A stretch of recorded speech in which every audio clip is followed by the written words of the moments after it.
What is the name of chapter?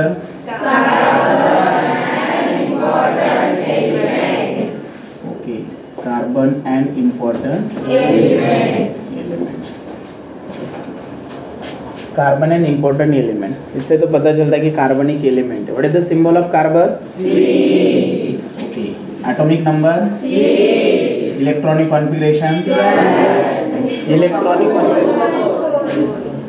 2,4. देखो अभी ये एलिमेंट है ना, देखते हैं यहाँ पे एलिमेंट क्या होता है. पहले बोलो डेफिनेशन एलिमेंट की.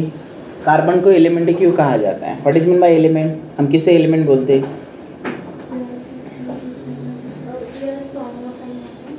ओके. हाँ बेटा.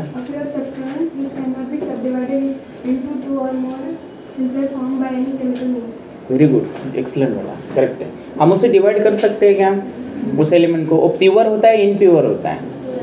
प्योर होता है ना, सेम एटम से वो बना होता है ना. एटम किसे बोलते हैं? Smallest particle of an matter. Okay. Matter has mass, it occupies space, is called as a matter. बराबर. कोई भी सब्सटेंस अगर कोई स्पेस ऑक्युपाई करता है और उसे मास है तो हम क्या बोलते हैं? उसे मैटर बोलते हैं. सॉलिड, लिक्विड, गैस, हम सबको क्या बोलेंगे? मैटर बोलेंगे ना. कौन सा भी सॉलिड मतलब कोई भी सब्सटेंस रहने दो. अभी आप लोग हो, आप मैटर हो क्या? Bag, fan, text book, notebook. Okay. मतलब जो भी सॉलिड है, लिक्विड एंड गैस है, सबको क्या बोलेंगे हम? मैटर बोलेंगे. Because it has mass and it occupies the space, is called as a matter. अभी एलिमेंट्स को हम डिवाइड कर सकते हैं, कट कर सकते हैं. यहाँ पे बताया कि फिजिकल मेथड से भी नहीं और केमिकल से भी नहीं. फिजिकल मेथड मतलब फिजिकल प्रोसेस कौन से होते हैं? जो तो फिजिकल चेंज पता है आपको. Physical change and chemical change पता है ना. रिवर्सिबल जो चेंज होता है उसे हम फिजिकल चेंज बोलेंगे. रिवर्सिबल का मतलब क्या होता है? जो टेम्पररी चेंज होता है. टेम्पररी बोलने से जो सिंपल हम क्या बोल सकते हैं? No new substance is form in that reaction और इन दैट चेंज. कोई भी न्यू सब्सटेंस नहीं फॉर्म होता, न्यू प्रोडक्ट नहीं बनता. केमिकल रिएक्शन में क्या होता है? इरिवर्सिबल चेंज तो है, इरिवर्सिबल रिएक्शन हम बोलते हैं. इरिवर्सिबल का मतलब क्या होता है? जो भी रिएक्टेंट है, रिएक्टेंट का कन्वर्जन अगर हम प्रोडक्ट में करेंगे तो प्रोडक्ट का फिर से रिएक्टेंट में नहीं कर सकते. इसका मतलब क्या है? वहाँ पे न्यू सब्सटेंस फॉर्म होता है, न्यू प्रोडक्ट फॉर्म होता है. न्यू प्रोडक्ट फॉर्म होता है, इसका मतलब होता है कि उसके प्रॉपर्टी चेंज होते हैं. रिएक्टेंट जो रिएक्टेंट होते हैं, रिएक्टेंट क्यों कहा जाता है उसे? क्योंकि वो रिएक्शन में पार्टिसिपेट होते हैं. उनकी जो प्रॉपर्टी है सेम प्रोडक्ट के होते हैं क्या? नहीं. जैसे कि सिंपल बता दें हम, सोडियम क्लोरीन, ठीक है, अगर वो कंबाइन हो गए, कंबाइन होने के बाद क्या होता है? सोडियम क्लोराइड फॉर्म होता है. Sodium chloride show different property and sodium and chlorine also shows different property. दोनों क्या करते हैं? डिफरेंट डिफरेंट प्रॉपर्टी शो करते हैं. प्रॉपर्टी कौन से होते हैं? एक तो फिजिकल और दूसरा होता है केमिकल प्रॉपर्टी. अभी यहाँ पे हम बोल रहे हैं कि what are the different types of element. Elements के टाइप्स बता सकते कोई? यस बेटा. Very good, excellent. Metal, metal, non metal and metalloid. अभी मेटल किसे कहते हैं? आपको जनरल प्रॉपर्टी पता है उसे. मेटल हार्ड सब्सटेंस होता है. यस, एक्सेप्शन भी है उसमें, हाँ, बहुत सारे जनरली बताते हैं. और नॉन मेटल कैसे होते हैं?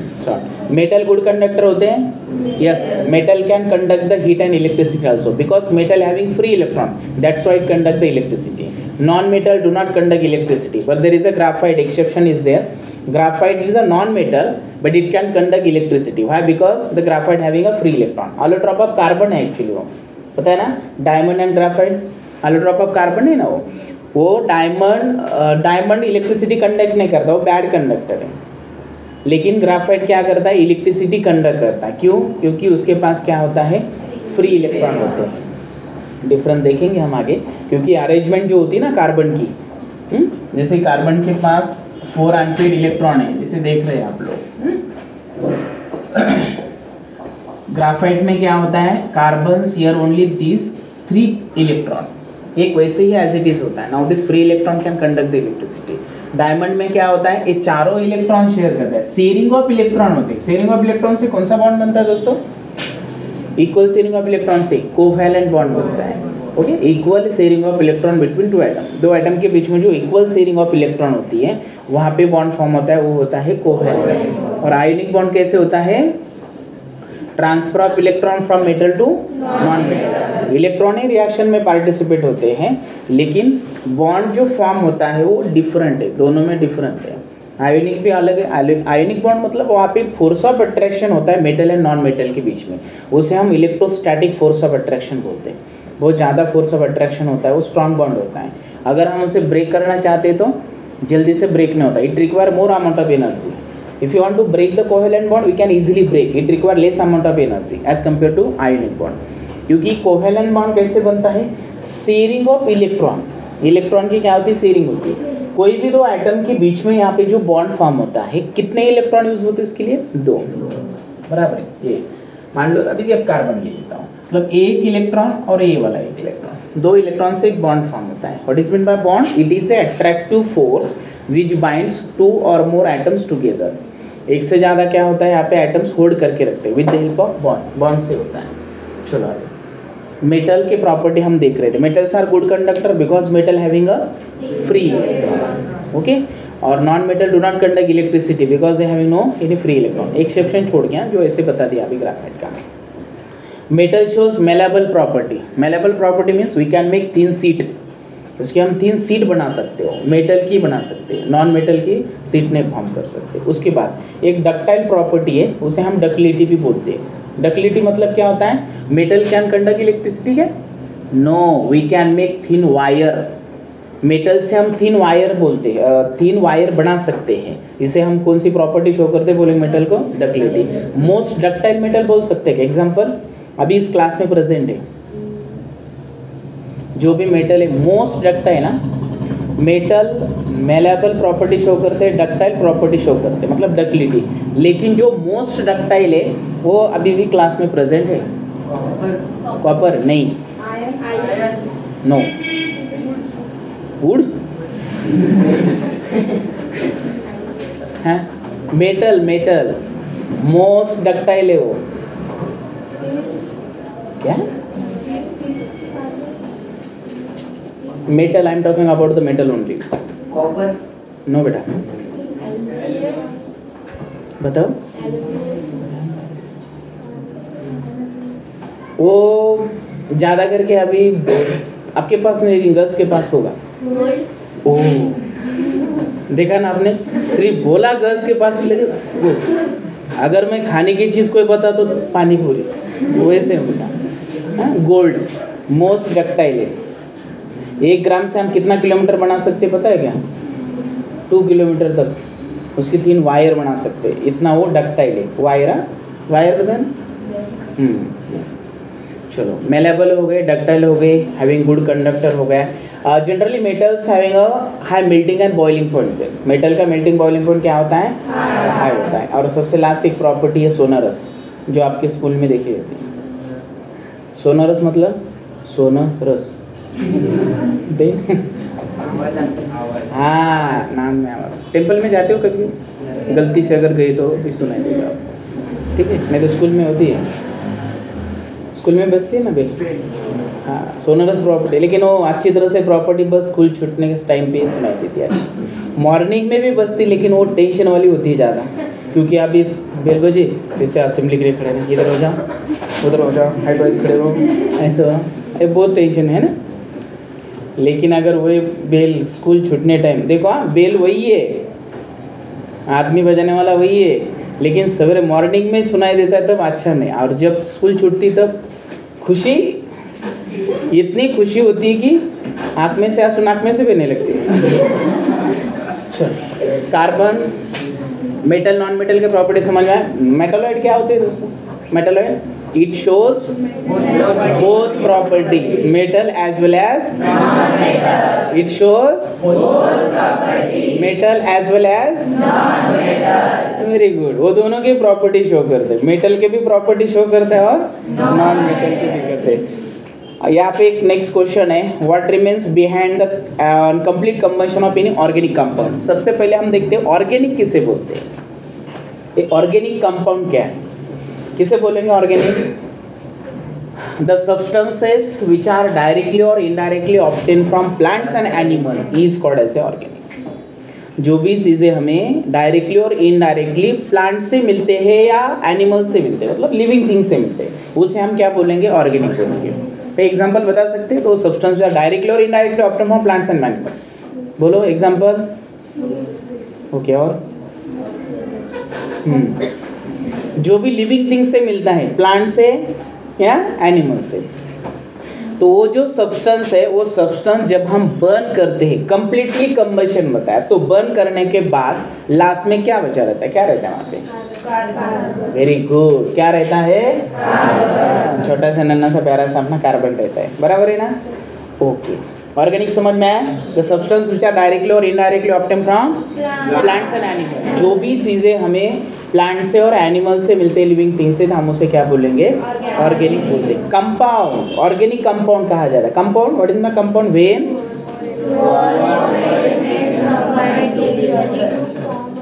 Very good, when two or more elements they are chemically combined to each other in a fixed proportion is called as a compound. chemically word use किया है। chemically combined का मतलब क्या होता है? irreversible change, बराबर है, परमानेंट चेंज होता है वहाँ पे। We cannot separate out by using different separation technique. Physical separation technique से हम उसे सेपरेट नहीं कर सकते, उसे केमिकली बोलेंगे। और जो प्रोपोर्शन होता है वो कैसे होता है? फिक्स। जैसे फॉर एग्जांपल अगर मैंने यहाँ पे वाटर मॉलिक्यूल लिखा था, इसका जो प्रोपोर्शन होता है वो होता है 1:8, ये फिक्स प्रोपोर्शन होता है। If you take a 2 gram of hydrogen, then oxygen should be 16 ग्राम। अब ऐसा करेंगे क्या? हाइड्रोजन 2 ग्राम लेते हैं और ऑक्सीजन क्या करते हैं? 80 ग्राम। यहाँ पे फिक्स प्रोपोर्शन नहीं होता, नहीं तो वो कंपाउंड ही फॉर्म नहीं होगा।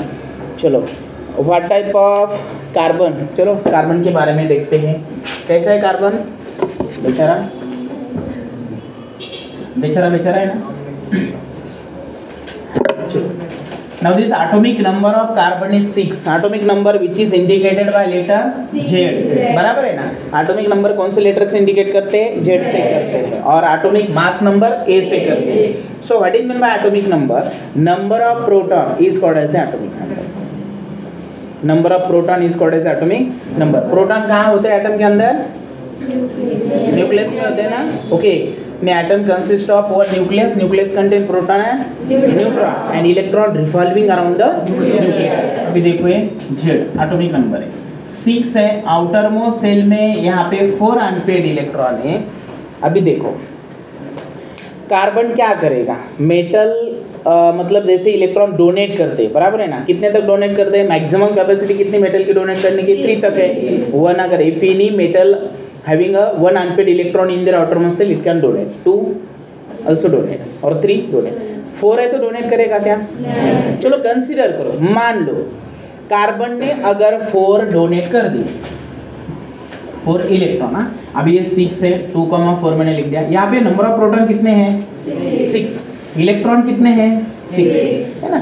Atom is electrically neutral. कोई भी एटम कैसे होता है? इलेक्ट्रिकली न्यूट्रल होता है। क्यों?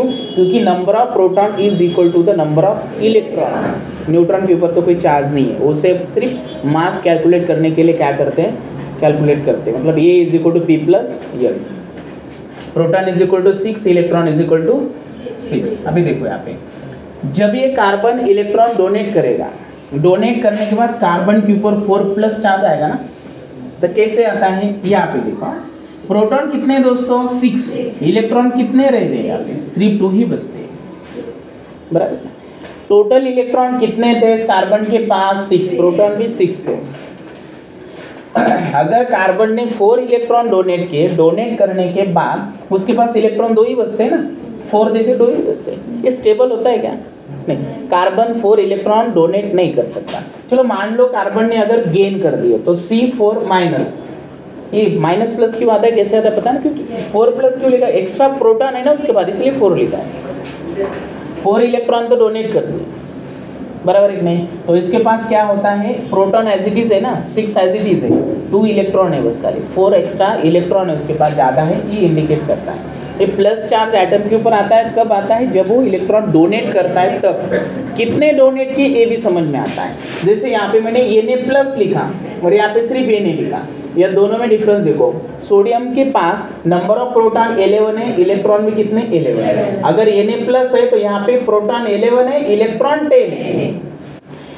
इलेक्ट्रॉन डोनेट करने के बाद भी एटम का एटॉमिक नंबर चेंज नहीं होता, एटॉमिक नंबर वही रहता है, ऐसा मत बोलो कि यहाँ पे 10 हुआ। हाँ, इलेक्ट्रॉन कम हो गए, इलेक्ट्रॉन डोनेट किया ना, तो इसलिए एक प्लस आता है। क्या टाइम है ना, बराबर है कि नहीं? हाँ, एक इलेक्ट्रॉन क्या किया यहाँ पे, डोनेट किया। Na और Na प्लस में समझ में आया डिफरेंस? इसके पास क्या है, उसने इलेक्ट्रॉन डोनेट नहीं किया, जितने प्रोटॉन उतने इलेक्ट्रॉन है, लेकिन Na प्लस यहाँ पे एक इलेक्ट्रॉन डोनेट किया है। अगर 2 डोनेट करता है, जैसे फॉर एग्जाम्पल मैग्नीशियम, तो कितने चार्ज आएगा उसके ऊपर, 2 प्लस आते हैं। इसका मतलब कितने इलेक्ट्रॉन डोनेट किए उसने, 2। अगर Al3+ मैंने लिखा तो इसका मीनिंग क्या होता है, उस एल्यूमिनियम ने 3 इलेक्ट्रॉन क्या करते हैं, डोनेट करेंगे।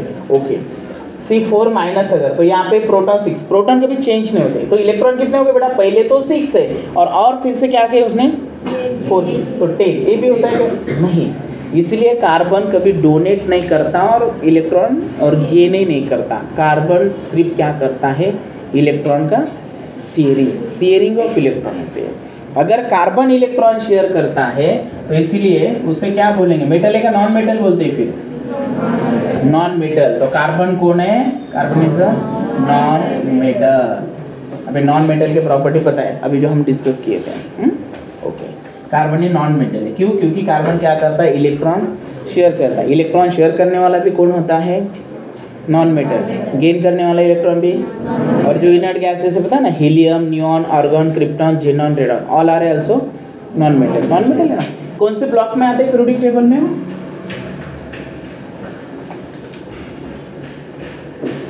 ये होता है एस ब्लॉक, ये होता है पी, यहाँ पे डी और नीचे एफ ब्लॉक होता है ना, S P D F. Periodic table consist of how many block is there, 4 block, S P D block. That is the P block contain metal, non metal, metalloid. एक block है ऐसा periodic table में, P block, उसके अंदर क्या है, metal भी है, नॉन मेटल भी है और मेटलॉइड भी है। जैसे हम मेटलॉइड बोल रहे थे ना, it shows both property. Periodic table में जो झिगजैग लाइन में है, उस क्लास से क्या है, पीरियोडिक टेबल झिगजैग लाइन में शो किया है ना, वहाँ पे क्या होते हैं, मेटलॉइड होते हैं। चलो तब तक देखेंगे। कार्बन क्या है यहाँ पे, नॉन मेटल है। नॉन मेटल क्यों कहा जाता है, क्योंकि वो इलेक्ट्रॉन क्या करते हैं, शेयर करते हैं, शेयरिंग ऑफ इलेक्ट्रॉन। ओके, समझ में आया यहाँ तक? Okay, atomic number, electronic configuration 2,4, ये 2n² से निकालते, पता है ना बायो, उसकी मैक्सिमम कैपेसिटी फर्स्ट सेल की। एटम को एनर्जी लेवल भी बोलते हैं, KL, ML, या first energy level, second energy level, ऐसे भी बोलेंगे। ये न्यूक्लियस है, न्यूक्लियस के नज़दीक जो सेल होती है उसकी एनर्जी बहुत कम होती है। सेकंड सेल की एनर्जी क्या होगी, ज़्यादा, थर्ड की उससे भी ज़्यादा होती है। समझ में आया यहाँ तक? कार्बन, अभी कार्बन कौन है, किससे मिलता है, लिविंग थिंग से मिलता है ना, हम लिविंग थिंग्स है क्या, हमारे बॉडी से क्या मिलेगा, पक्का, बराबर है ना? ओके, वेरी गुड, ब्रिलियंट है बच्चे। चलो, take some milk in evaporating dish, evaporation, उसे इवापोरेशन करना है। मिल्क पता है घर पे क्या है, हैं? क्या होगा बेटा? Very good, thank you, thank you, thank you, thank you, thank you. कहाँ गए रे? आना यार, चलो, दिख रहा है सबको, दिख रहा है क्या? हाँ, ये है हमारा P block. P block contain metal, non metal, metalloid. Zigzag line दिख रही है यहाँ पे, कौन सा वगैरह मेटलॉइड, देखो कहाँ से स्टार्ट हो जाए। हाँ, एल्यूमिनियम मेटल है, दिख रहा है यहाँ पे।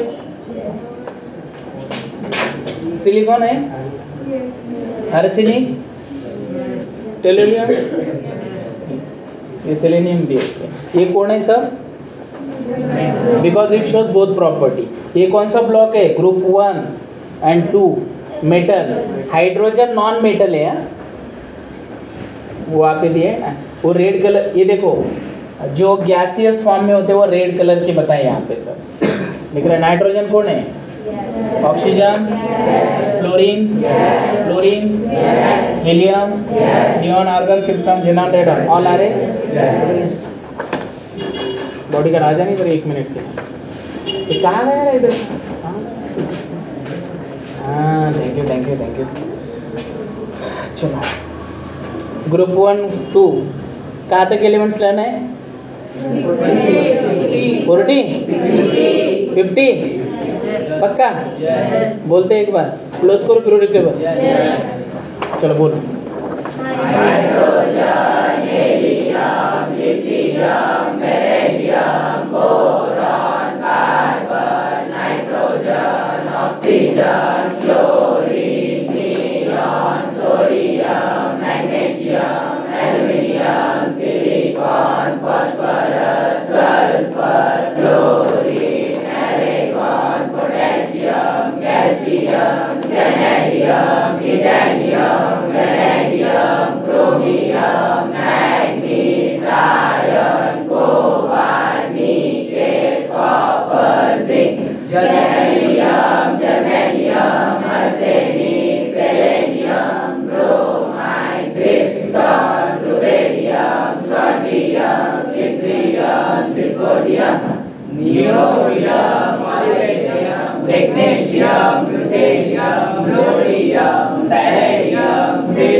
जैसे जैसे इलेक्ट्रॉन एटॉमिक नंबर इंक्रीज हो रहा था ना, वैसे वैसे आवाज़ कम हो रहा था। 30 तक मतलब उसके साथ फुल स्पीड में थी, 40 तक थोड़े कम हो। बहुत ब्रिलियंट है बच्चे, बराबर है ना?